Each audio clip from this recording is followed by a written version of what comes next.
Hello everyone, welcome to the Witching Hour. If you're new here, my channel revolves around discussing fantasy and science fiction shows and movies. If you like this video, please consider subscribing to my channel. So this is the part where I tell you how much I suck. No really, I took a long break from my channel and left my subscribers hanging. All I can say is that I'm sorry and will work to do better. I did leave because of some medical issues, but I think I've got those kind of resolved, so that should fix that problem. But I left right in the middle of The Witcher Season 1 reviews and recaps. And since I have every intention on covering The Witcher Season 2, I really have to complete the first season. First, be forewarned, there will be spoilers in this video, and if you have not watched the show, you may want to do so before watching this. I'm sure most of you have already seen it though. I'll start with my review of Episode 6, titled Rare Species. I truly love this episode, but there is one glaring problem. The dragons. Those dragons are absolutely terrible. And it's not just the CGI. The mannerisms of the dragon, Borch's dialogue as the dragon, it's all terrible. While watching the scene with Borch as the dragon, I felt like I was watching a completely different show. A very substandard version of the show. I think the dragons are in a tie for the worst creature with the Sylvan in Episode 2. Other than that, I really have no complaints with the characters, set design, writing, or costumes.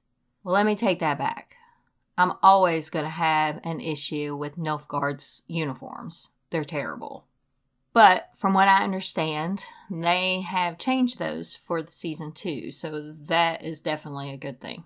Now on to the recap. We will start with Geralt and Yennefer's timeline.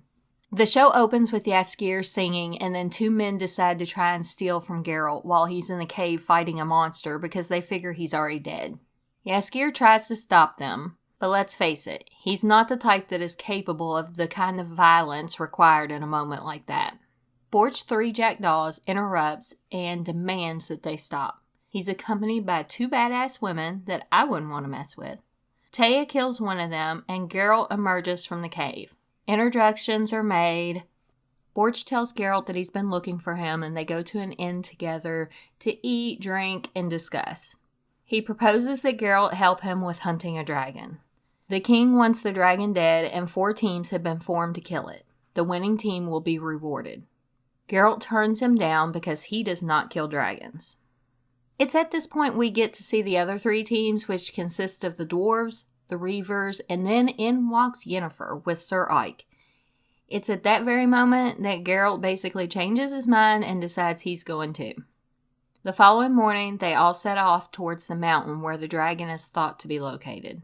Borch picks up on the fact that Geralt is in love with Yennefer, but Geralt also warns Borch that she is very dangerous. Jaskier goes to look for food and stumbles across a Hyrika, which kind of reminds me of a really tall cross between Dobby from Harry Potter and Gollum for only a little hairier. Geralt tries to convince everyone to leave it be, but Sir Ike proceeds to kill it very brutally. Sir Ike kind of reminds me of the stereotype of a dumb jock, all brawn, no brains. He then thinks it's a good idea to eat the Hyrika, and it doesn't settle well with his belly. He ends up squatting in the woods with the screaming shits.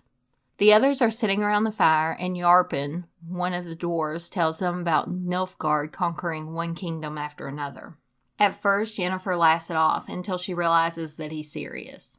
Borch, who obviously knows more about Yennefer than he's previously let on, makes the observation that Nilfgaard needs a stronger mage to guide them. Apparently, the truth hurts, so Yennefer dismisses herself. The next morning, Sir Ike is found with his pants still pulled down and his throat cut. The dwarves decide to take a shortcut and invite Borch's team to tag along. Geralt and Yennefer stay back for a little bit, and it's then that he realizes her true intentions of wanting a child. He tells her that she'd be a terrible mother, not to mention that their lifestyles are not suited for raising children. But she doesn't want to hear it. And he lets it slip that he has a child surprise. And she throws it in his face and basically tells him he's a hypocrite. Geralt and Yennefer catch up to the group, and not long after, Borch, Taya, and Vea slip off the side of the mountain. Geralt tries to save them, but they all fall. Later that night, Yennefer and Geralt have an intimate night of passion. The next morning, Geralt tries to convince her to abandon her plans to slay the dragon. but she refuses. They both notice that the dwarves have went on without them, and she runs after them, and Geralt runs after her. She catches up to the dwarves and puts a spell on them to make them freeze in place. She runs into the cave and finds a dead green dragon and a dragon egg. Taya and Vea appear and warn her not to come near the dragon or her egg.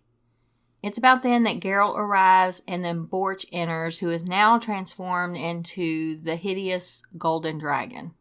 When the Reavers show up, they all fight the Reavers, and the Reavers die.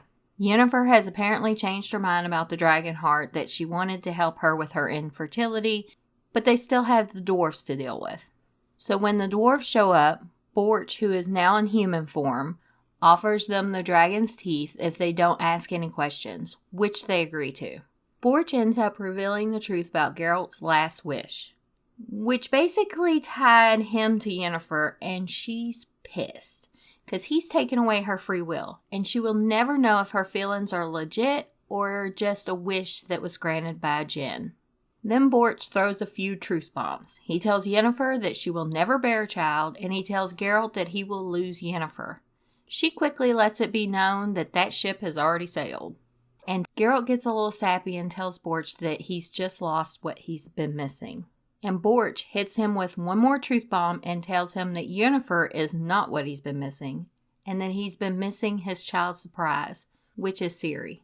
In true Jaskier style, he starts annoying Geralt at the worst possible time, so Geralt does what many of us, if we are honest with ourselves, have done. He takes out all his anger and frustration on Jaskier. Jaskier takes a hint and leaves Geralt alone. Alright, let's switch gears and go to Ciri's timeline, which is getting close to converging with Geralt and Yennefer's. Ciri, Dora, and fake Mousesack are traveling together. Ciri thinks they are searching for Geralt, but that is far from true. Fake Mousesack is taking her to Cahir. Dora is suspicious of fake Mousesack and realizes that his story just doesn't make much sense.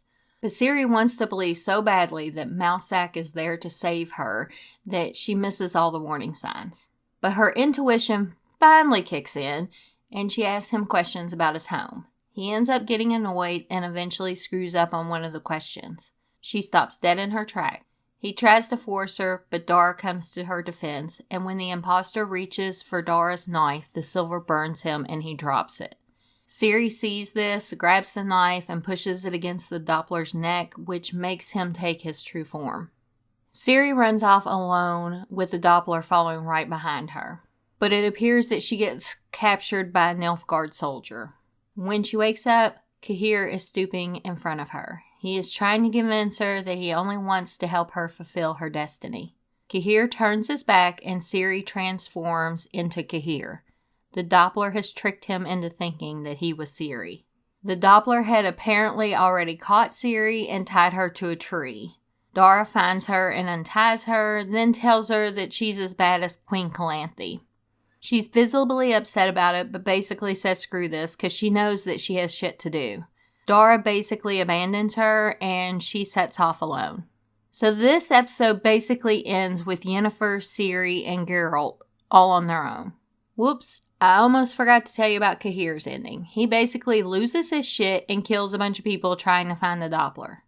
Fringilla reminds him that a simple test of silver would have done the trick. They talk a little about destiny and the episode ends.